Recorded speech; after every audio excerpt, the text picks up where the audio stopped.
राधे राधे दोस्तों, स्वागत है आप सभी का आपके अपने चैनल सनातन धर्म पर। दोस्तों, हिंदू पंचांग के अनुसार साल में 4 बार नवरात्र आते हैं, जिसमें 2 प्रकट नवरात्रि होती हैं और 2 गुप्त नवरात्रि होती हैं। चैत्र आश्विन मास की नवरात्रि प्रकट नवरात्रि कहलाती है और माघ और आषाढ़ मास के नवरात्र गुप्त नवरात्रि कहलाते हैं।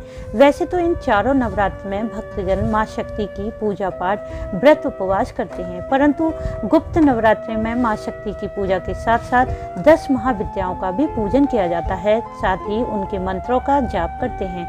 यह पूजा पाठ पूर्ण रूप से गुप्त किया जाता है। धार्मिक मान्यता के अनुसार 10 महाविद्याओं की उपासना से तांत्रिक साधना और दुर्लभ सिद्धियां प्राप्त होती हैं और मां शक्ति के आशीर्वाद से भक्तों के मन की सभी कामनाएं पूर्ण होती हैं। परंतु 10 महाविद्याओं का पूजन करने से पहले किसी गुरु की उपस्थिति होना अनिवार्य है। गुप्त नवरात्रि को जागृत नवरात्रि से भी ज्यादा प्रभावशाली माना जाता है, क्योंकि पूजा पाठ, मंत्र जाप जितना गुप्त होता है उतनी ही सफलता मिलती है।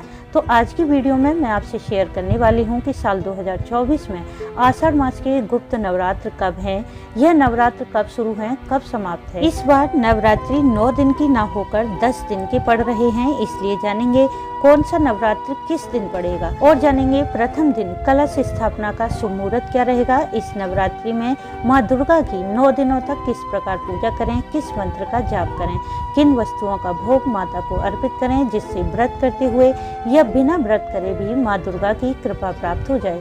इन सभी बातों की संपूर्ण जानकारी जानने के लिए वीडियो को पूरा जरूर देखें। वीडियो अच्छा लगे तो इसे लाइक भी जरूर करें, साथ ही वीडियो को शेयर कर दें। यदि आप चैनल पर पहली बार आए हैं तो चैनल को सब्सक्राइब करना ना भूलें, बेल बटन को भी प्रेस कर दें जिससे नए वीडियो का नोटिफिकेशन सबसे पहले आपको मिल जाए। दोस्तों, साल 2024 में आषाढ़ मास की गुप्त नवरात्रि 6 जुलाई दिन शनिवार से शुरू होकर 15 जुलाई दिन सोमवार को समाप्त है, जिसमें कि प्रतिपदा तिथि शुरू है 6 जुलाई की सुबह 4:26 पर और समाप्त है 7 जुलाई की सुबह 4:27 पर। और इसी दिन कलश स्थापना का शुभ मुहूर्त रहेगा 6 जुलाई को सुबह 5:56 से 10:05 पर और अभिजीत मुहूर्त रहेगा दोपहर में 11:47 से 12:38। इस प्रकार 6 जुलाई दिन शनिवार को प्रथम नवरात्र पर माँ शैलपुत्री की पूजा की जाएगी। दूसरे नवरात्र 7 जुलाई को है, इस दिन माँ ब्रह्मचारिणी का पूजन होगा और 8 जुलाई सोमवार तीसरा नवरात्र है, इस दिन माँ चंद्रघंटा की पूजा होगी। और इस बार चतुर्थी तिथि 2 दिन की पड़ रही है, इसलिए 9 और 10 जुलाई को चौथे नवरात्र पर माँ कुष्मांडा का पूजन किया जाएगा। 5वां नवरात्र 11 जुलाई गुरुवार को पड़ेगा, इस दिन माँ स्कंद माता का पूजन होगा।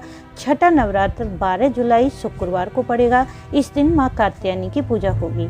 और 7वां नवरात्र 13 जुलाई दिन शनिवार को पड़ेगा, इस दिन माँ कालरात्रि का पूजन होगा। 8वां नवरात्र 14 जुलाई दिन रविवार को पड़ेगा, इस दिन माँ महागौरी का पूजन किया जाएगा। 15 जुलाई दिन सोमवार को नवरात्रि की 9वीं तिथि रहेगी, इस दिन माँ सिद्धिदात्री का पूजन किया जाएगा। देवी भागवत के अनुसार गुप्त नवरात्र में माँ शक्ति की गुप्त पूजा पाठ, मंत्र जाप, व्रत, उपवास करने से मन की विशेष कामना शीघ्र ही पूरी हो जाती है।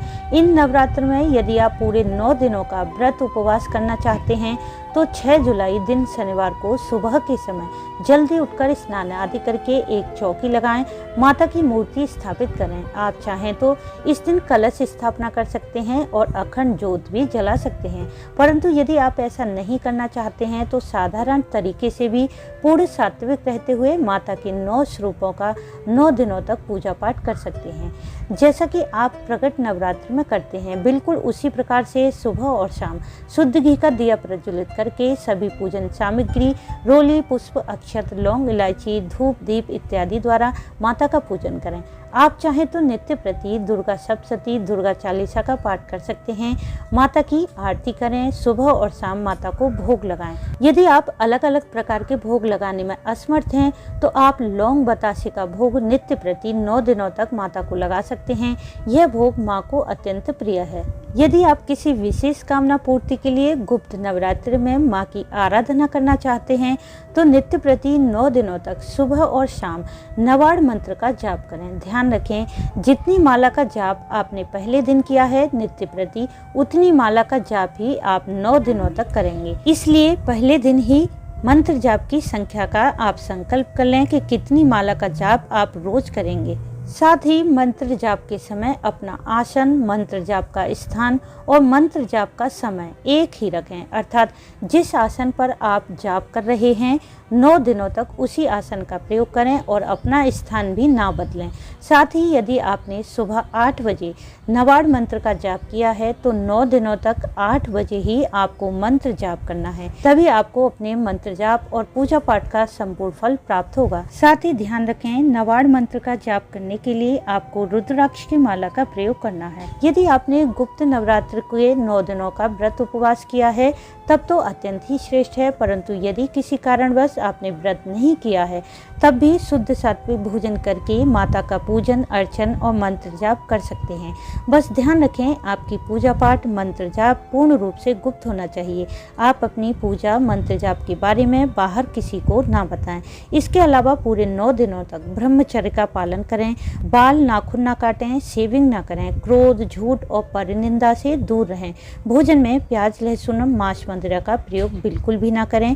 इस प्रकार यदि आप इन सभी नियमों का पालन करते हैं तो इन गुप्त नवरात्रि में मां शक्ति की असीम कृपा आपको जरूर प्राप्त होगी। साथ ही नवाड़ मंत्र के जाप से माता के सभी स्वरूपों का आशीर्वाद प्राप्त होता है, क्योंकि नवाड़ मंत्र के प्रत्येक अक्षर में माता की 9 शक्ति समाई हुई हैं। इसलिए इस मंत्र के प्रभाव से कुंडली के सभी ग्रह नियंत्रित होते हैं, जिससे ग्रह दोष शांत होता है और साधक के मन की प्रत्येक सांसारिक कामनाएं पूर्ण होती हैं। तो दोस्तों, उम्मीद है इस वीडियो से आपको लाभ अवश्य मिलेगा। वीडियो अच्छा लगा हो तो इसे लाइक करें, शेयर करें, साथ ही चैनल को सब्सक्राइब कर लें। वीडियो अंत तक देखने के लिए आपका धन्यवाद। राधे।